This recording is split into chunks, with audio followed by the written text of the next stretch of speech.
This episode is brought to you by the Fertility Awareness Mastery Charting Workbook, the first beautifully designed, fully customizable paper charting workbook designed with you in mind. With 3 years worth of charting pages, the Fertility Awareness Mastery Charting Workbook has you covered. If you've been looking for a solid alternative to charting apps, you'll love this charting workbook. The Fertility Awareness Mastery Charting Workbook is available in both Fahrenheit and Celsius editions, and it's available in spiral-bound, paperback, and ebook versions. Head over to fertilityfriday.com/workbook to order your copy today. That's fertilityfriday.com/workbook. This is the Fertility Friday podcast, episode number 450.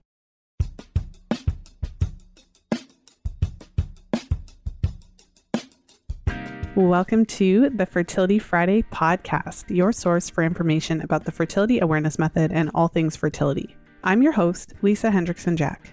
I'm the author of The Fifth Vital Sign and the Fertility Awareness Mastery Charting Workbook. I'm a certified fertility awareness educator and holistic reproductive health practitioner with over 20 years of experience teaching women to connect to their fifth vital sign through menstrual cycle charting, balancing hormone health, and optimizing the menstrual cycle without hormones. I have been consistently outspoken about hormonal birth control over the past 2 decades and its impact on fertility and overall health because you have the right to know how your body works and how artificial hormones disrupt that natural process. I teach women's health professionals how to utilize the menstrual cycle as a vital sign in their practices, and I host live coaching programs to help you achieve optimal fertility and health because it's important to have healthy menstrual cycles regardless of whether or not you want to have babies. I'm also a wife and mother of 2 beautiful boys and a brand new baby girl. This podcast is designed to empower you to take full control of your cycles, your fertility, and your overall health. And I'm so excited that you're here with me today.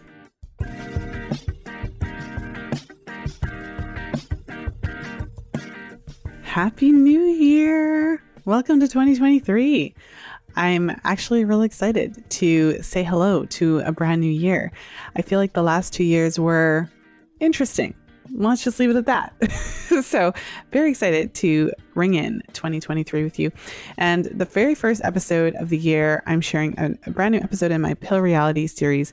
In today's episode, I'm sharing my conversation with Augustina, and she is sharing her experience with IUD and fibroids.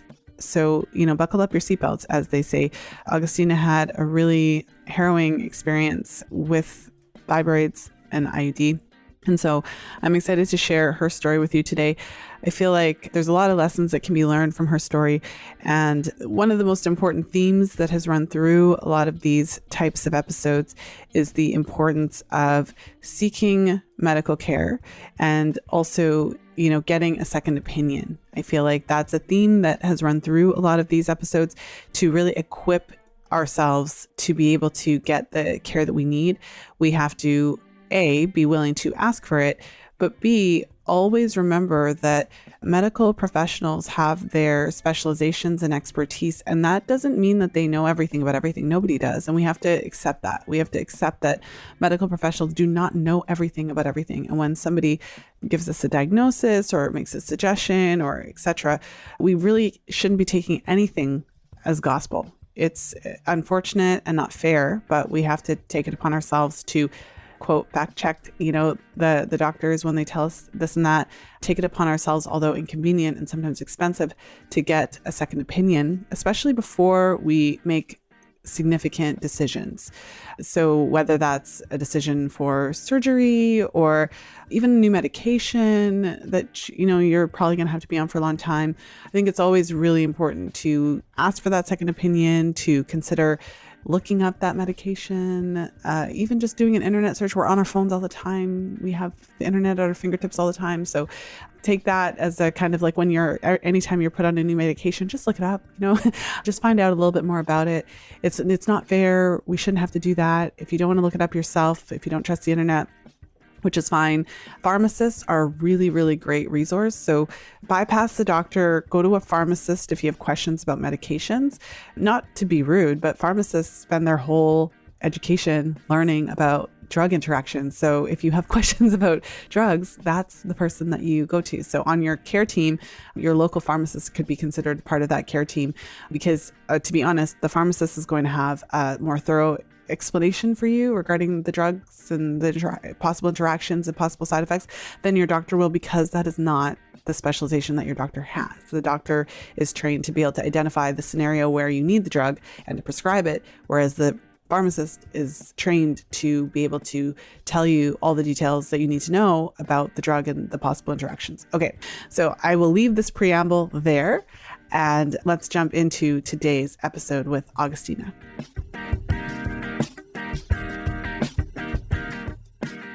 And I'm excited to be here today with Augustina. Augustina is a member of the Fertility Friday community who had reached out to share her story about the Mirena and, any other contraceptives that she's used.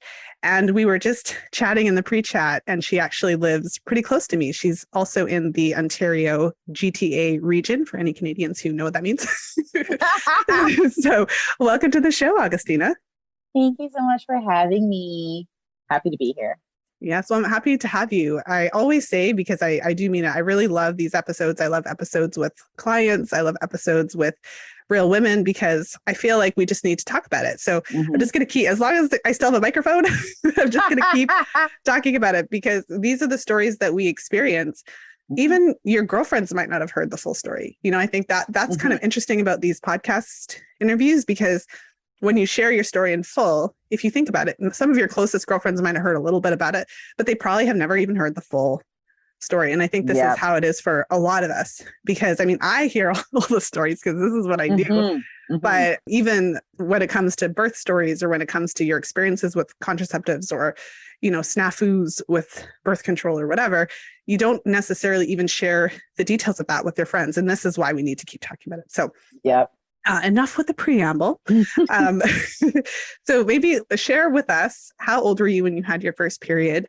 What that experience was like for you, and what led you to kind of start using contraceptives, and how did that all go? So I got my first period when I was in grade 7. So I think I was like 12 or something.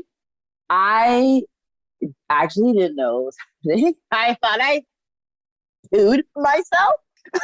I almost swore there, but I was like, let me roll it back. Yeah, I basically thought I pooped myself. So I remember that day I was at my aunt's house and we had slept over, and I woke up, I showered, and we were watching TV, and like my stomach, I was like, oh, my stomach's like hurting or something. Like, I'm not feeling well. And then I went upstairs and I saw like some brown stuff in my underwear, and I was like, oh, like what? Like, did I not wash my butt properly after I showered? Like, what is this? That's weird. And so I was like, oh, let me change my underwear. So I changed my underwear.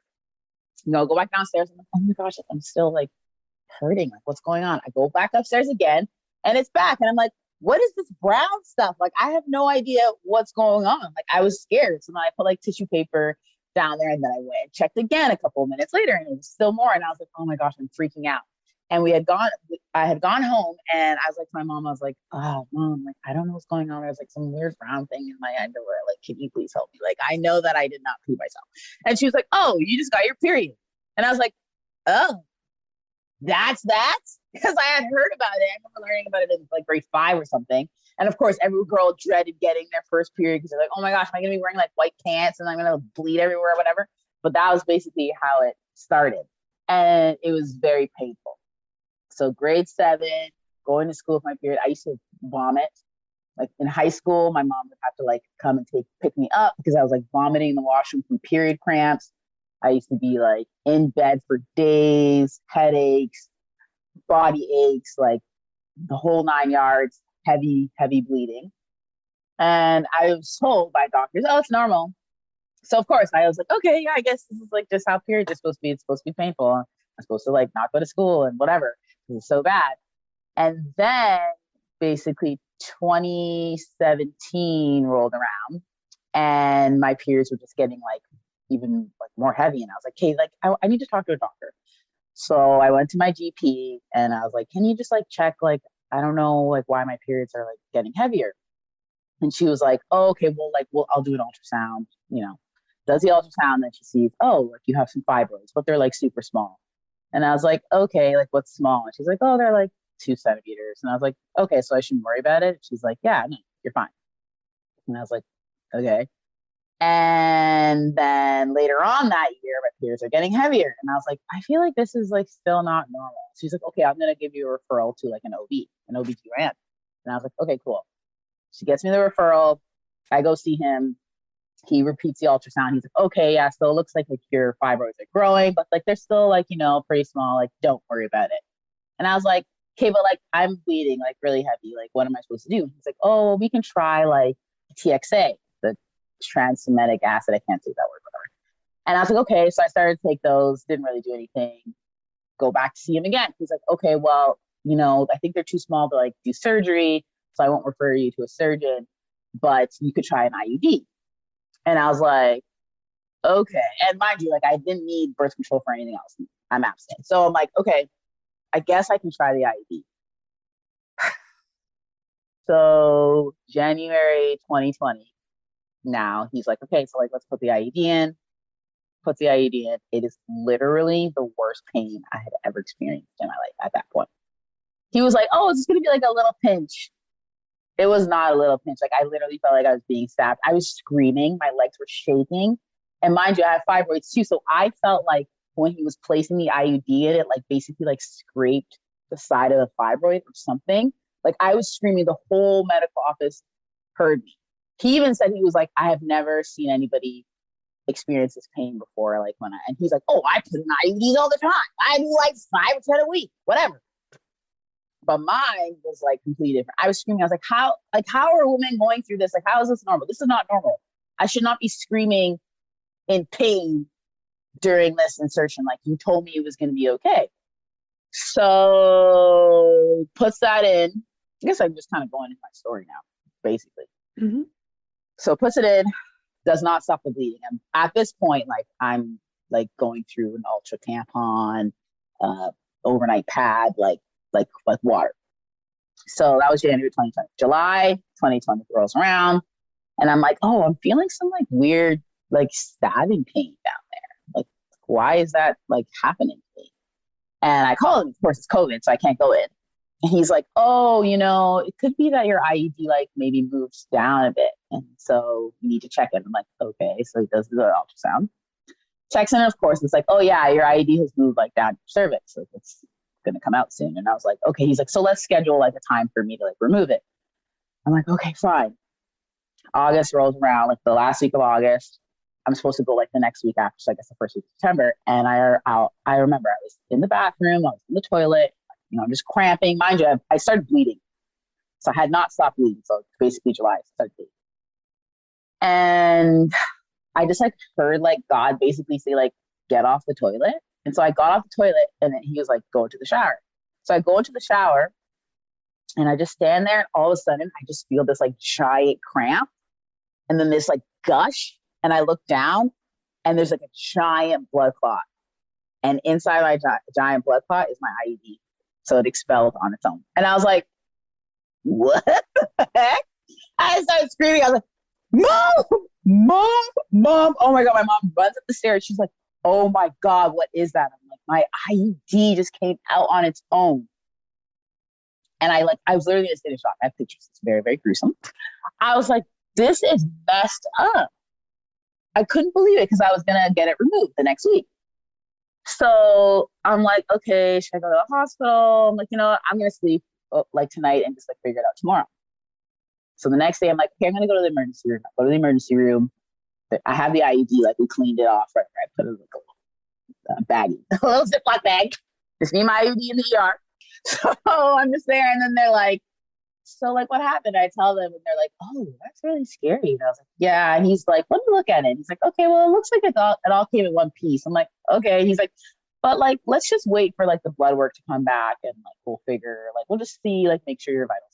Okay. I'm like, all right. He calls me.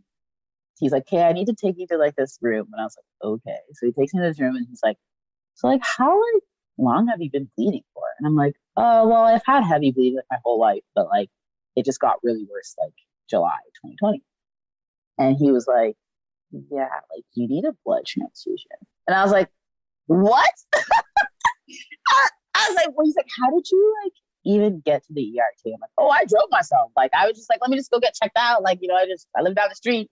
Let me just get in the whip, just, pull on through to the ER. And he was like, yeah, your hemoglobin is like dangerously low. You need like 2 units of blood now.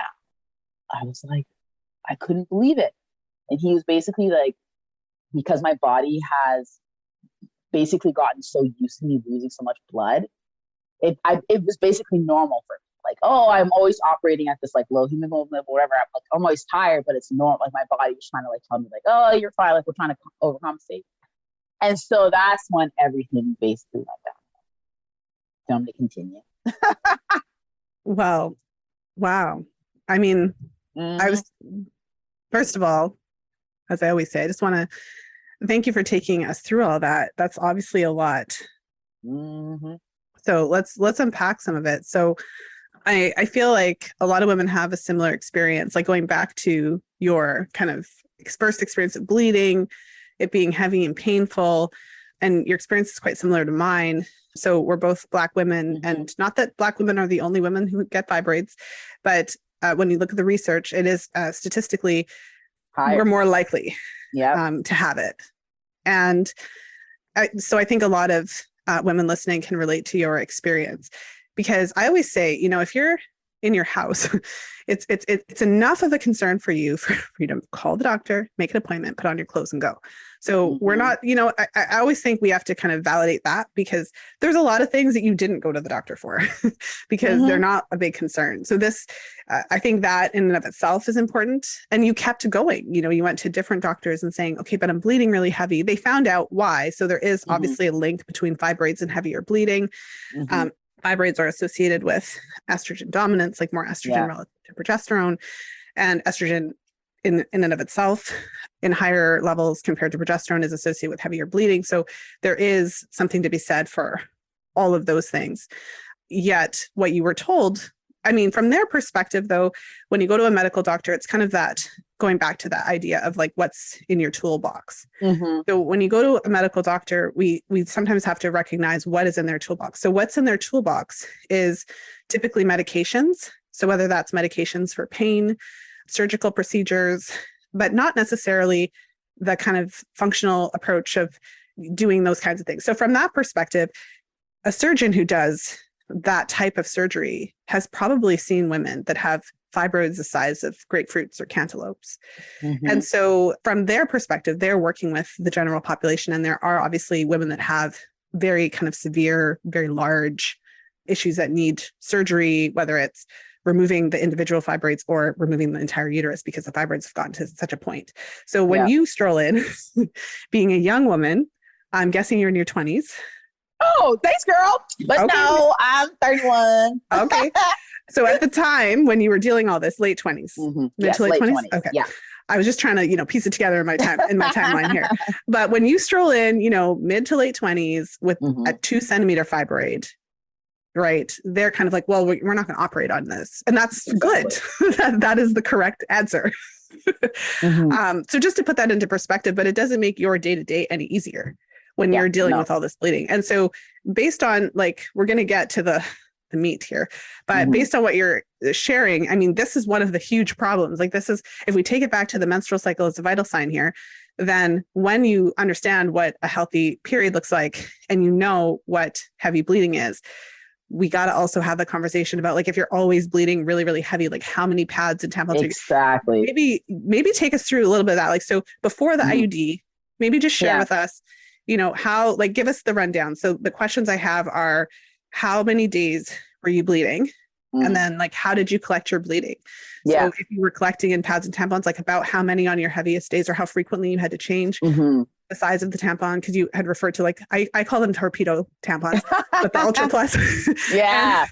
And then if you're using a cup. So give us the rundown on how heavy your bleeding actually was. So before my IUD, right before, when I was really heavy, I was basically going through an Ultra tampon plus one of those giant, always Ultra pads, basically, in half an hour.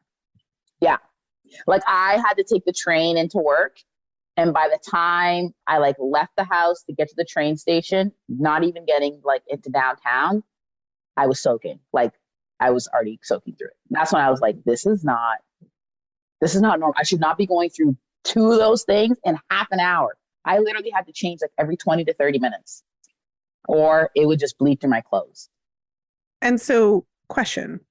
I'm just like, oh, yeah, that's a lot of bleeding. Yeah. I don't know the exact. So there was a research paper that I quoted in the Fifth Vital Sign where it tried to quantify the kind of like if you have a smaller tampon or regular tampon or, you know, and it tried to quantify how much blood is in it. So these are never perfect measurements, but, you know, a super pad, I think, according to that study, might have been like 12 milliliters.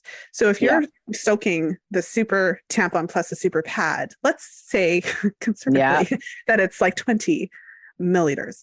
So if you're soaking 20 milliliters, like basically like twice an hour, then you're bleeding in one day, probably at least 80 to 100 milliliters. Yeah, which is what some people bleed their whole cycle. Their whole cycle, yeah. And so I also had heavy periods. And I remember one of the interesting things about this work is that then I do get into conversations about how much women bleed. So it might blow your mind that there are women who literally bleed like 25 milliliters their whole period. Like all of the days. So I think the hard part is that when your bleeding is heavy, we do start to like, you know that it's too heavy, but you also don't know how much, like how too heavy. This is not correct English, but like, you don't know how too much, like, you know that it's too much, but you don't know like that women actually, some of them can wear a tampon all day or that they can insert a cup and wear it all day. No, it's that's even possible. Yeah, exactly. So I actually made this little like reel on my IG and I was like, you know, I basically like measured in a wine glass how much women actually bleed, so 80 milliliters. And I was like, I can't believe like this is what 80 milliliters looks like. And it's crazy because like you said, you don't see it when you're just going through the pads and tampons. You don't actually know. And like, it's not like women have other conversations with other women where they're like, yeah, so like, how much did you bleed today? Oh, like 5 milliliters. Like, no, you're not having that conversation. Not a thing. It's not a thing. It's just like, oh yeah, I'm having a really heavy day, but like, what does heavy mean to you? Yeah. Well, and so, I mean, this brings me back like in my memory to the conversation that I had. So I'll link this episode on bleeding disorders. Now, I'm not saying that that's what's going on with you, but because we don't know that, but what I will say is that there was a lot of really helpful tips. So for yourself and also for women listening, you need to be screened. You need to get medical care when you're bleeding that much. And the first step to getting that medical care is to bash through the barrier of the doctor. So unfortunately, the reality for most of us is that when we go to a doctor and say we're bleeding heavy, they're not really like thinking of this as an emergency. It's just the reality of it. It's just how it works. So we just have to so there's a barrier because typically the doctor themselves is not thinking of this as a big problem. And what that looks like, practically speaking, is that they're not asking you. Did the doctors ask you how frequently you're going through your pads and tampons and try to quantify how much bleeding you had? The ER doctor did. After I said that my IUD fell in and I was there for bleed. After he got the blood work, then he was like, oh, wait, like how much were you actually going through? Well, and that's because I would imagine, I don't know this, but I would imagine that the ER doctors, because they're trained for emergency, you know, people are coming in there when they're kind of passing out and whatever. So it's gone to a further level. One of the tips that is very practical and very important is if you are going to a doctor specifically because of heavy bleeding, you got to quantify it. So you got to speak in their language. So you wouldn't have known this, obviously, and they should have asked, but they didn't. But it would have been like, you have to tell them, like, I'm wearing a super ultra plus tampon and I'm wearing like a torpedo pad. And I'm soaking through it every 30 minutes. And I did my own calculation online, and which they won't necessarily like, but based on that, I'm bleeding at least this much per hour and this much on my heaviest days. Is it normal to lose 400 milliliters? Because so the healthy range when I was looking at the research, you know, 25 to 80 mils is what's normal. The reason that they cut it off at 80 isn't because women don't bleed more than that. Obviously, women do.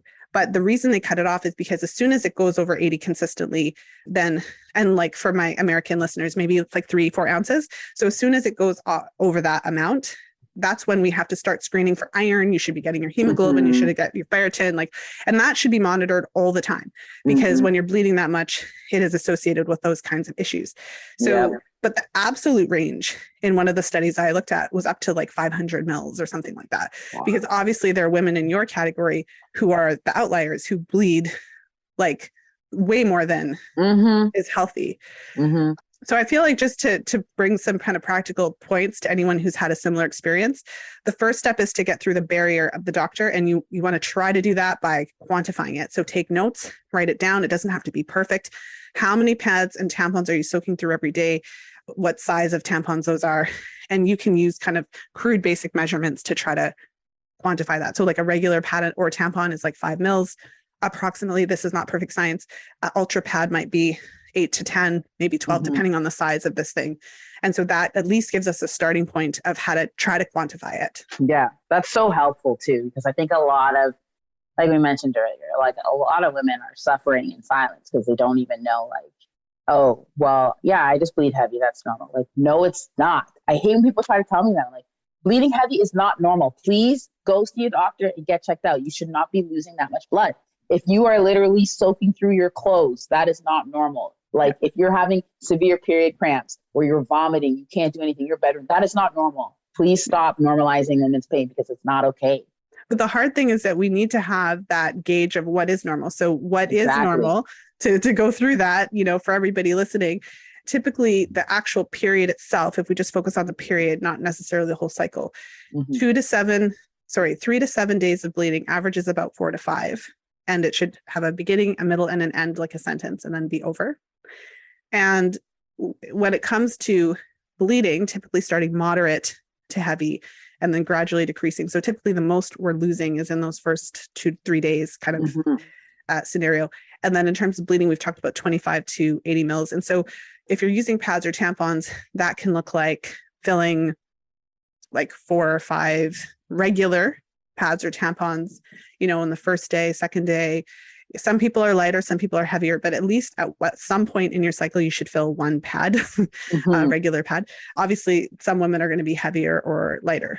But if you're filling, and so like if you're on the heavier end, on those heavy days, if you're wearing pads or tampons, you might be filling a pad or tampon every like 3-4 hours or something, like for a period of time during that day. And eventually it'll cease. But when you're bleeding through a tampon every hour, every 2 hours, and it's all day, you need to know that that is on the heavier end and likely over that limit. And so just to kind of like wrap it up, because I mean, I could talk about this forever, but it shouldn't have to get that bad for you to get care. So the things to ask your doctor to check, just ask to check your iron. And so to get the rationale is like, you know what, I've been bleeding really heavy. And you can say, I've been feeling tired, like use the keywords. You know, check them off the list. And you probably have been if you're bleeding that much anyways. But you want to use those keywords, like I've been bleeding really heavy, and quantify it, like we said, like we talked about. And then also, you know, and I've been feeling quite tired and I'm just, you know, not feeling like myself. And so I'd like you to check on those levels. So could you check my iron? Like, you know, I heard something about hemoglobin, like you're the expert. What should I check? Right. Exactly. And then they'll tell you. So they should be running that stuff. And then in your case, because it was so heavy, I would definitely suggest to listen to that kind of bleeding disorder episode. Not that that's what you have, but you should be, if you're bleeding that much, you should get the referral to the hematologist. My goodness. And get that tested out. My fibroids, because that's like the next part of my story. Is like all right. My fibroids. Get into that. Oh, okay. You want to get to that right now? Yes, let's get into it. So I have my, my blood transfusion, and then I talked to my gynae, and he's like, okay, let's repeat the ultrasound. They repeat the ultrasound. My fibroid is now at 10 centimeters, and there's 5 of them. Yeah. So within a few months? Yep. From January, from the IUD insertion to September. So I was like, could it be that it was the IUD that was putting in those hormones that actually grew my fibroids that fast? Yeah. Also, I checked the product monograph for the Mirena, and it clearly states in there that it shouldn't be used if you have large abnormal growths or fibroids. And I was like, good old prescribing information. Yeah, but they still put it in there though. So then I'm still bleeding, and I was bleeding heavy, heavy, heavy. They're trying to stop it. I'm getting these blood transfusions. They're like, okay, we're going to give you this depot shot or depo or whatever it's called, that for other birth control, right? So they gave me that, didn't work. Then they're like, okay. So, well, sorry, I have to ask. Their rationale for depot was? Oh, to help stop the bleeding. They said that it's going to stop the bleeding.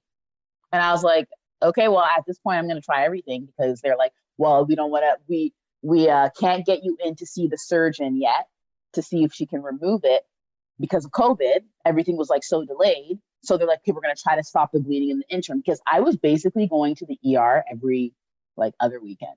So I have a clarifying question. So you had mentioned a couple times that you were like, so you had, let me see if I have it written down. You had the IUD inserted in January 2020. Yep. And then, so when you had it inserted, were you so when you say you were bleeding, like, were you bleeding like intermittently for your period? Yeah, were for you my bleeding? period. Okay. But Yes. Was there a point where you were just bleeding all the time, or was it just like when you had your period, you would bleed? So when I had my period, I would bleed, but it was heavy. So when they put the IUD in January, I was still spotting. Right. And they were like, oh, well, like that could just be because of the IUD. And then July rolled around, and then the spotting just never ended. Right. And I was like, okay, like I'm just always bleeding now. And then that's when it fell out in the last week of August or September, first week of September. And then I just did not stop bleeding. So after it came out, you just were just bleeding. Bleeding even heavier, yeah. So just to give us everyone who's listening here an idea. So when you're bleeding every day, like was like how many pads and tampons were like? Is that similar to what you described? Yeah. Every day. Ultra tampon and the pad in 30 minutes. Yeah. All day. It was like all day, every day. That's why they were like, I was constantly getting blood transfusions. I had to get iron transfusions. That's why they were trying to do the depot shot. They even did there's this other shot that they gave me. It's like an intramuscular shot. And they actually use it for people with prostate cancer. And I can't remember what it's called right now.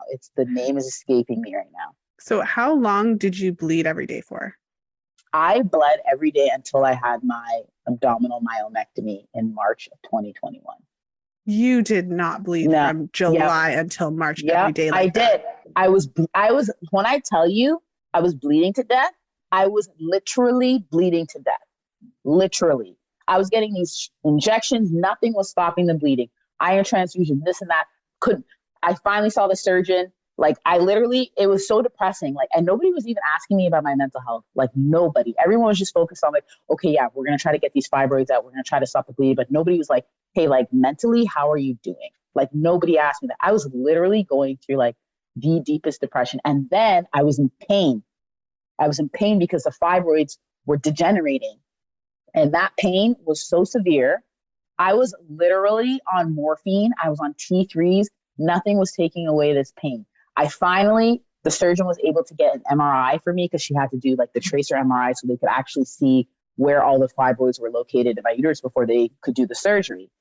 I finally get the MRI and they're like, oh yeah, her fibroids are degenerating. They're like, okay, we're going to get you a surgery appointment in March. What does that mean? The fibroids were degenerating? So degenerate basically means like they're dying. So yeah. So it's basically like, I don't even know. It's like period cramps times like 100. So it's like dying. The blood is like, it's like trying to suck all the blood. Oh God, it's actually terrible. Like I would never wish it on my like worst like enemy. And so in the midst of all of this, what are they saying is the reason? Like, are they admitting that the IUD seemed to exacerbate the situation, or are they just acting like this is just something that happened for no reason out of the blue and you're just unlucky? Yeah, they're just like, oh, fibroids just grow. Like there was no. Yeah, in a healthy 20-something-year-old woman, 30-something-year-old woman, they just grow from 2 centimeters to 4 centimeters within 5 months. And then to 10. And when they did my surgery, and then to 10. Yes, when they did my surgery was 10 or 11 centimeters. I even have pictures of it. It was like a small, oh my gosh, girl. I'm telling you, like it was literally a mess. And then a week before my surgery date in February, I had to get admitted to the hospital for pain because one of the fibroids was pushing down my cervix, and basically my body thought I was having a baby. So I was having contractions. I couldn't even walk, and there was pieces of the fibroid tissue coming out. Wow. Yeah. Mm-hmm. Well, so now that as we're recording, it's a year and a bit later. Yeah. So I'm hoping that you've had some time to heal and recover and all of that. I mean, so looking back on this situation, like, what do you like? So maybe just in your own words, like, what do you think this was, and how do you think it could have been better handled? And where are you now? Like, are you after the surgery? Like, tell us a little bit about the recovery and all of those things. My goodness. Okay. So what I think it was the IUD. I think putting that IUD in my body exasperated everything. And basically my body was like, we don't want this in here. And then the fibroids grew. And then I think the fibroid actually like basically pushed the IUD out. I think that's what happened. And then having all of those, like, what is the hormone, whatever stuff in that thing that goes in your body, I think I had too much of it. And my body is like, we don't like it. And I think that's what was the root of why my fibroids grew so quickly and were so painful. Popping into today's episode with a quick question. Do you like paper charting? Today's episode is brought to you by the Fertility Awareness Mastery Charting Workbook.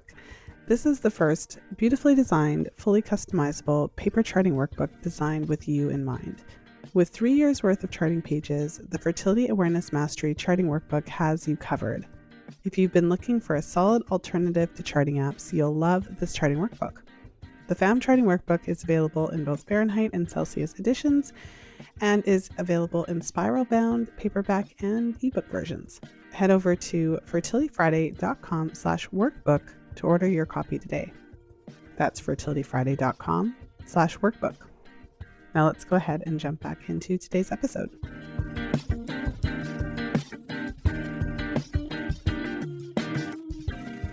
Surgery, it was like the scariest thing of my life. Like, and of course it's during COVID. So my mom or my fiance couldn't even like come with me into like the surgery area to even wait with me. They had to wait outside the hospital. And I just felt so alone, but I was also like, so like mentally drained already because I had been dealing with it since July. Right. And so after the surgery, I wake up. Oh, mind you, before the surgery, they're like, okay, there's two things we can do. We can either give you an epidural or we can give you like a morphine drip or whatever, and you can just squeeze it when you like feel the pain. But they're like, we strongly suggest you do the epidural because of the amount of pain that you've been going through prior. We are very afraid of how you might handle the pain when you wake up. So I was like, okay. And of course I'm just crying because like nobody had even had that kind of a conversation with me before. Like my surgeon, she's great, but she didn't have that conversation with me about like, hey, there's a possibility that you might have to have an epidural or this and that. So all of a sudden I'm just getting this like needle shoved my back. Like I was having a panic. I was literally having a panic attack. I could not stop crying. And they're like, what's wrong? What's wrong? I'm like, I don't know. Like there's just so many stressors. Like I wasn't prepared enough for this. Nobody's having these conversations with me prior. Like now I'm just laying here. My butt is hanging out of this hospital gown. Like he's about to do this to me. Like it's a lot. It's mentally a lot. And so, you know, I had the surgery. I wake up and they're like, yeah, so there wasn't 5 fibros in there. There was 11. I said, is this some kind of sick joke? What do you mean? And they're like, yeah, like we couldn't see them all in the when we did the MRI. And I was like, oh my God, I couldn't believe it. And then my right leg wasn't working because where they placed the epidural was like a couple centimeters too low. And it was basically getting the nerve that controlled my leg. So my right leg didn't work when I woke up. And I said, oh, Lord Jesus, like, am I just going to lose my leg? Like, what's really happening here? Like, not another thing. So hospital was so incredibly difficult. I just was like so drained, but I was so happy that they were out. But then when they took out the epidural and like my leg started working, I could obviously feel a lot of pain. And it was an abdominal myomectomy. So they cut you like a C-section, right? From like hip to hip. And they basically had to like stretch me open to like get all the fibroids out. And then they were so like stingy on the pain meds, which was pissing me off because I even yelled at the anesthesiologist because when they were looking at my chart after I woke up, they were like, oh, we need to be very careful, like giving this girl pain meds because remember I had mentioned to you earlier that I was already in so much pain. So I was already on so many other opiates, but they weren't working. It's not like I was like a junkie or something. And I said to him, I said, don't you talk about me right there when I'm right here. You can come talk to me and ask me, why have you switched medications so much? And I just started crying. And the nurse was like, I'm sorry. She's like, I'm proud of you for advocating for yourself. And I'm like, this is not normal. You don't treat people like this. Okay. And so then after the surgery, whatever, and then I'm like, okay, I need like pain meds because I was already at a 0 when I went in. And so they were like, oh, well, we're just really afraid about like, we don't want you to get addicted to the hydromorphone, whatever. Mind you, hydromorphone's like 8 times stronger than morphine too. And it wasn't doing anything. And I'm like, listen, I'm already operating at a 0. Like, you need to give me medication because I'm not going to survive this. Like, and I was literally just crying. Cause I was like, I'm so drained from doctors just not listening, from me being in pain, me being told like, okay, you should be able to handle this. Like, who are you? You don't know me. You're not me. So then I get discharged after like 4 days. I'm at home. I literally was so depressed. Like, I just was crying every day. Obviously I can't stand up. Like, now I have to try to like use my abdominal muscles that are all messed up, whatever. A week later, my incision gets infected. Part of my incision was almost closed. It gets infected. And I'm like, okay, Dad, I need someone to take me to the ER where I got my surgery done. I go to the ER. They gave me some morphine because it's like very painful, right? Like, you can't touch it, it's swollen, whatever. Give me some morphine. And of course, the ER is so busy. When the doctor finally comes to see me, like 6 hours later, he goes, oh yeah, the ultrasound place closed. So we can't actually do the ultrasound to check like how deep the infection is. So go home and then come back like early in the morning at like 6 a.m. We'll have an appointment for you. And I was like, y'all couldn't have just said that earlier. Like, I just sat here for no reason. So then I go home. My dad drives me the next day. As soon as I step into the hospital, my wound bursts open. And it's just blood, pus everywhere. And I'm like, oh my God.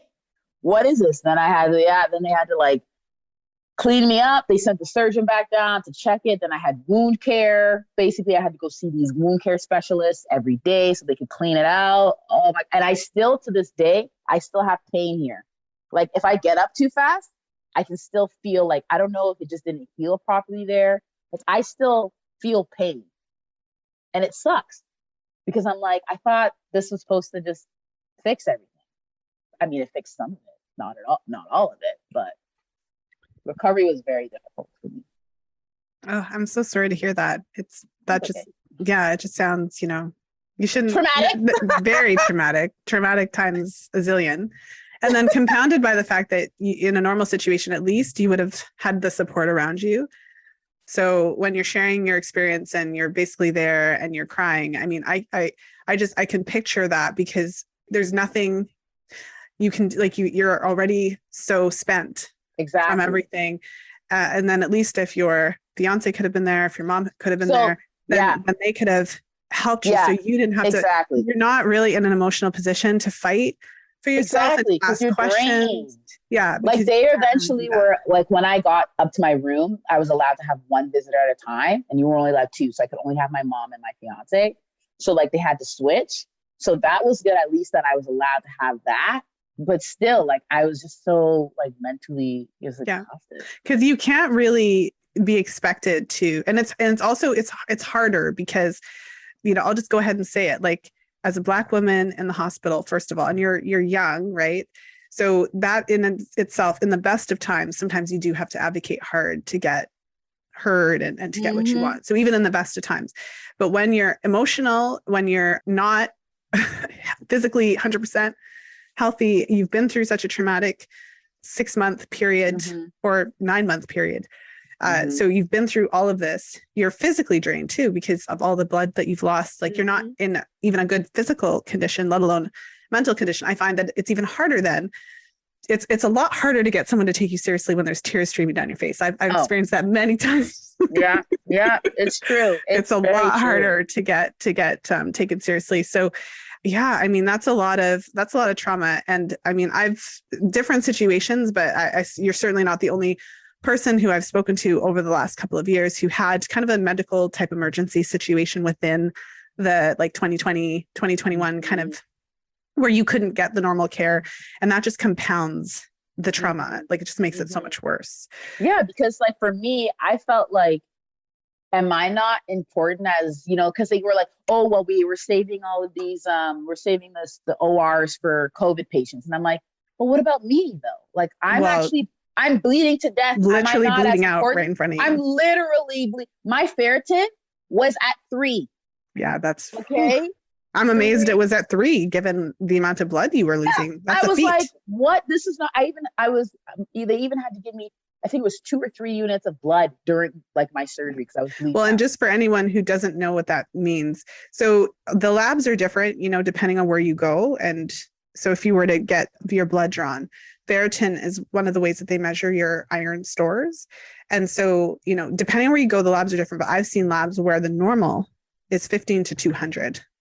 So when it's at 3, that's a really serious problem. And so and to comment on like the pain that you experienced. So you essentially went through something even obviously more traumatic than a C-section. We often think of a C-section as just a simple routine procedure, because they do it so frequently. But when they're cutting through those abdominal muscles, it does take time to heal. So you have the primary healing where the wound is healed and you're not like, you don't need to dress it anymore. And you get to that point. But in terms of that deep tissue healing, that's something that can take quite a while. And we're not always aware of that. So it's been a little bit over a year. So the deep tissue stuff, that can take a little longer even than a year to really, so it doesn't mean you're not healed. You're not going to start bleeding, but it means that if you try to like lift heavy weights or run around, there's a period of time, which could be over a year. I haven't personally had a C-section, so I can't personally attest to it. But what I can attest to is literally like vaginal birth there, you heal, but there's a period of time, like even I in my personal experience, I'm not, saying this is everyone's, but even a year after, if I wanted to like go really hard and like do like run at my top and like lift heavy weights and whatever, I would feel a bit of a throbbing. And it takes like quite a while, a lot longer than you would think. Oh my God. Before you, and I'm not trying to say it's like this horrible, horrible thing or whatever, but I'm just saying that like there's a period of time past the initial healing where you still need a bit more time for whatever needs to happen in your body to really get that done. Like to really get that deep tissue healing where you're kind of like how you were before anything happened. Exactly. Yeah. And they were trying to tell me like, oh, you should be healed in 4 to 6 weeks. Bye. Absolutely not. Who is healed 4 to 6 weeks after something so traumatic like that? Like, don't tell me that. Like, oh God, like a year later. Yeah. Like you said, like the internal part is so crucial that's why I was like, oh my gosh, like did something happen? Like when that wound got infected and then like, now I'm still feeling certain pain when I like move a certain way. But yeah, it does take a lot of time for sure. Yeah. Well, I mean, what an experience. So now a year and a bit afterwards. So the surgery is finished. It's healed, right? We still have the potentially deep tissue healing, but it's healed physically. You're dealing with the trauma of all of that because that's a lot to have to deal with. What are your periods like now? Like, where are we at with this problem? Initially the problem was heavy bleeding. We had this whole horrific interlude here. You ended up kind of at square one because you ended up no IUD, still having to deal with the same period stuff. So how are your periods now and are they different than they were before? Yeah. So my period basically started back up, I think it was like May or June after my surgery. And my first few periods were excruciatingly painful. Like it was really, really bad. I needed like T3s for them because it was just so bad.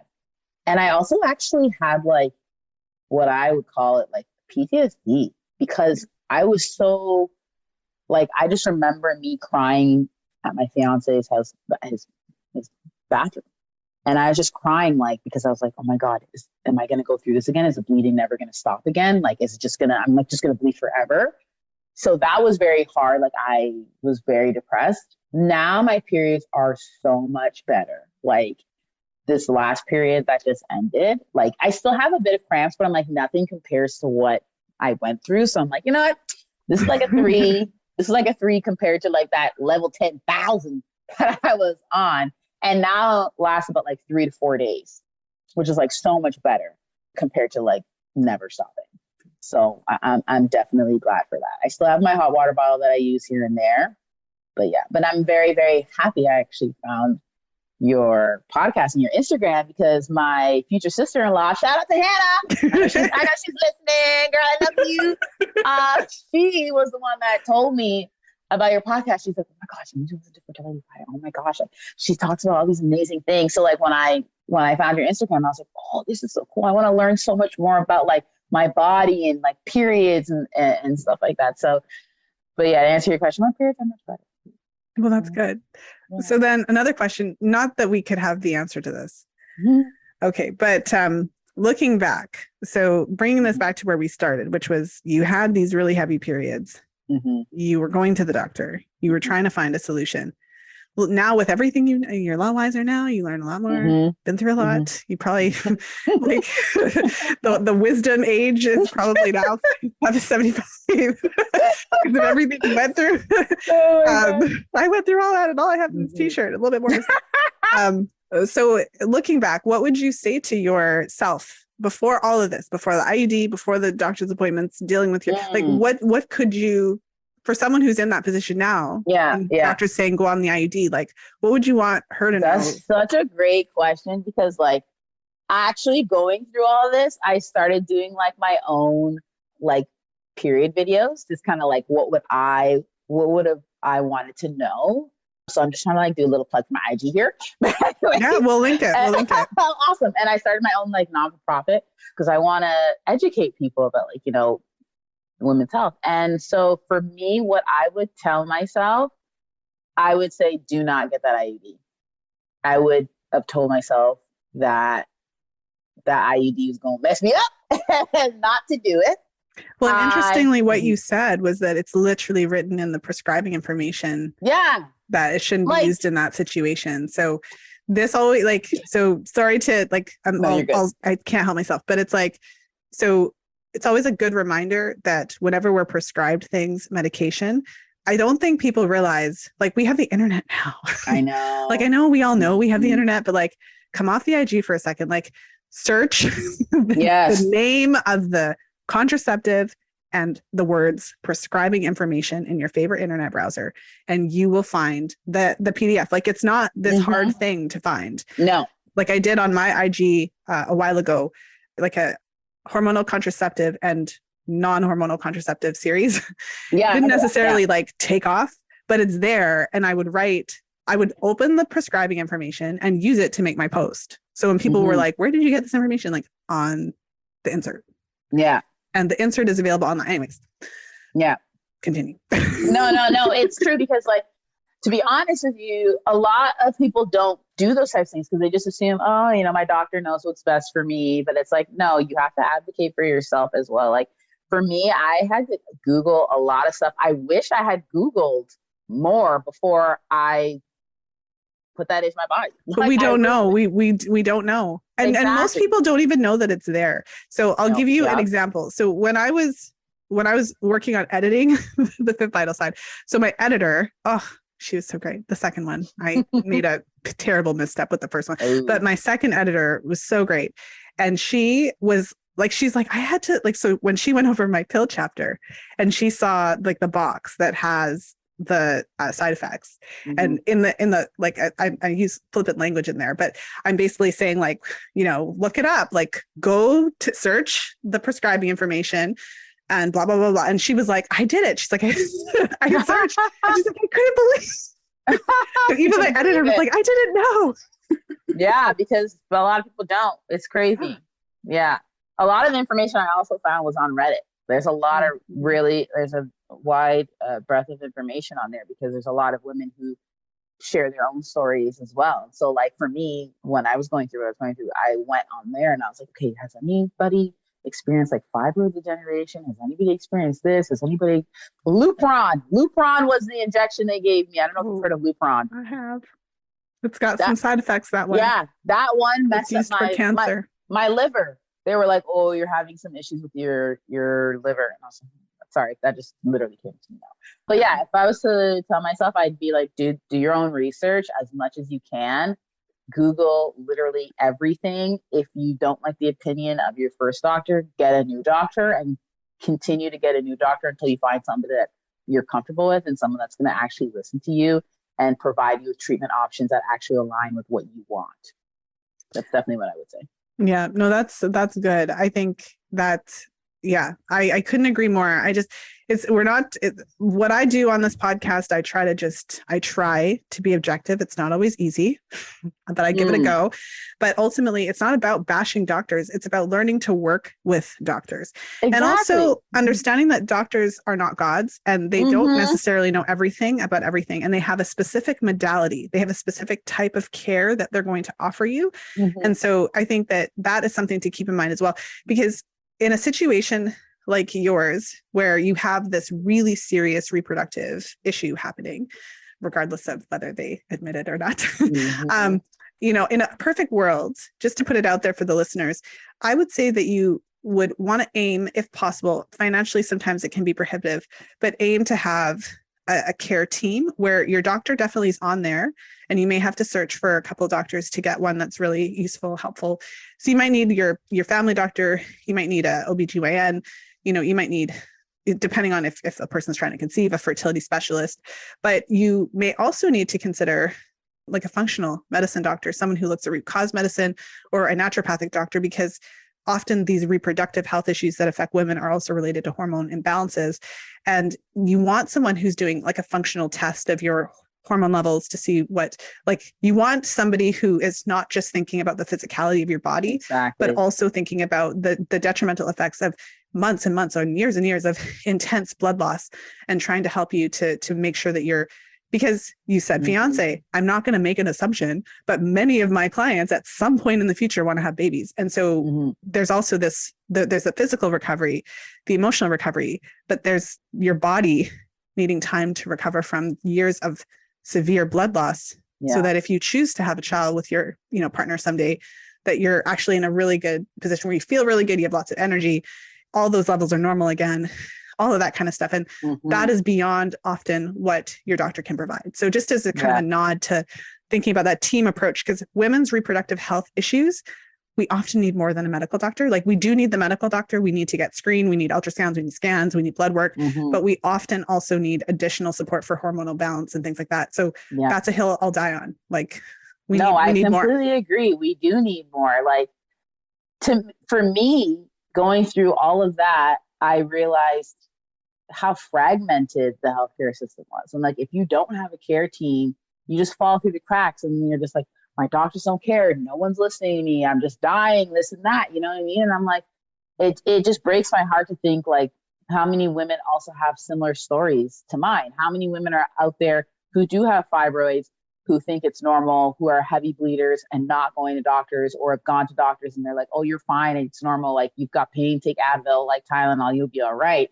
And then that's it, because it's like, we're not taught to learn about our bodies or how a woman's body actually operates. Like, a lot of women don't understand the different phases of a period. Like, something so basic like that, no one's teaching you. And how would we understand if no one ever tells us? So exactly, as I always say, it's really up to us to, it's unfortunate. They shouldn't be. It's a lot of effort and work and energy and pain and suffering and tears to have to advocate for yourself. It's not a fun thing. When I say we have to advocate for ourselves, I mean, I've advocated for myself many times, and it's not pretty. I've broken down in tears many times in a doctor's office because they won't listen, or because, not being heard, or because whatever. So, and it's a very common, unfortunately, experience, So it's not fair and it's not easy, but if, at the end of the day, no one cares as much about your body, your health as you do. Yeah. And this is kind of the reality of it. So it's like a hard road, but we got to do what we got to do. It. Yeah. You gotta be confident. You have to know, like, your body best. And if there's something wrong, you need to advocate for help.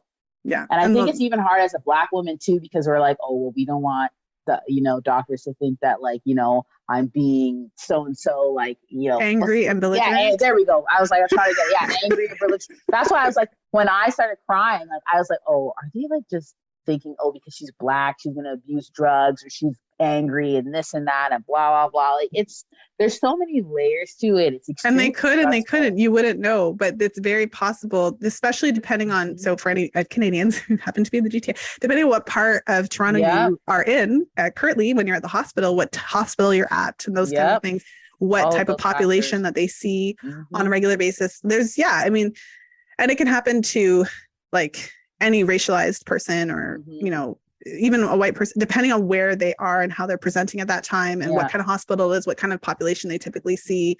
Yeah. So there's so many issues, but I think at the end of the day, we got to advocate for ourselves. Yeah.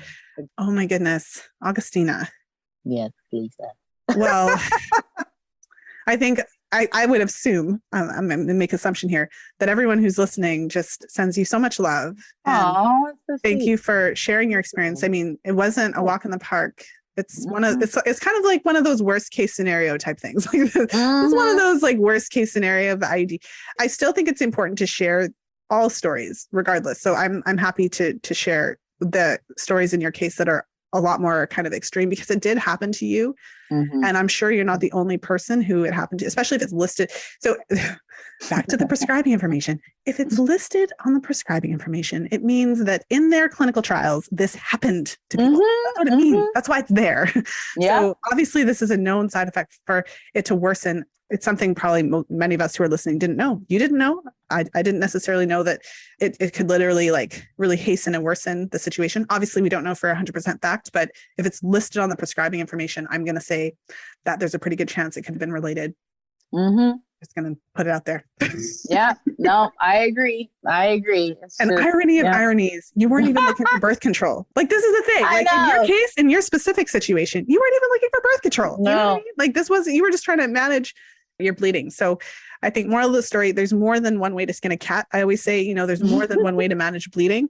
And we don't, although it's, we have all these different tools, like in your case, you probably would have benefited from a different type of approach or, but we'll never know. Yeah. So any last words you want to share with our audience before we go today? That's really great. Last words. I guess I kind of said this earlier, but please, please, please always advocate for yourself. Like if you are not feeling well, you need to go to a doctor. If that doctor's not listening to you, you find another doctor. You need to advocate for yourself. Also, what I think is really important is actually journaling and documenting everything you're going through. So I have an app on my phone, a period app, that I basically would track everything so I could see, okay, I've been bleeding for like 3 weeks straight. This is not normal. So make sure you track everything. And like Lisa mentioned earlier, tracking how many pads and tampons or cups you're filling, because it's really important when you have that data that you can actually show the healthcare providers, what you're going through. And yeah, I think it's just really important to just start having conversations with other people who have periods as well. Like, let's all have conversations about what we're all going through, like that stigma that surrounds periods and all of that. Like, it needs to stop. Like, let's have open conversations where we talk about women's health, we talk about our bodies, and we learn from each other. I think that's one of the most important things. Yeah. Amazing words to end on. Thank you so much for being here. Yes. Thank you for having me. Yes. Awesome. I can't wait to share this episode. It's so important. So thank you so much for being here. Oh, of course. Thank you again. I loved being here. Thank you for listening. If you enjoyed today's show, please share it with a friend. You'll find the show notes page for today's episode over at fertilityfriday.com/450. I hope that you enjoyed today's episode with Augustina. I think it's important to always share these types of stories. I've been sharing these stories in the Pill Reality series and the Fertility Awareness Reality series for quite some time. So if you like these episodes, you can head over to fertilityfriday.com/pillreality and you'll hear the other episodes in the series, as well as fertilityfriday.com/reality for the on-air client sessions that I have been publishing over the years. You can think of some of the stories that I share on the podcast as the kind of canary in the coal mine example, but ultimately I spend my days having conversations with my clients. Over the years in this work, in the fertility awareness realm, I have spoken to hundreds, bordering on thousands of women at this point, and these stories may seem very kind of severe and like, oh, this is so rare.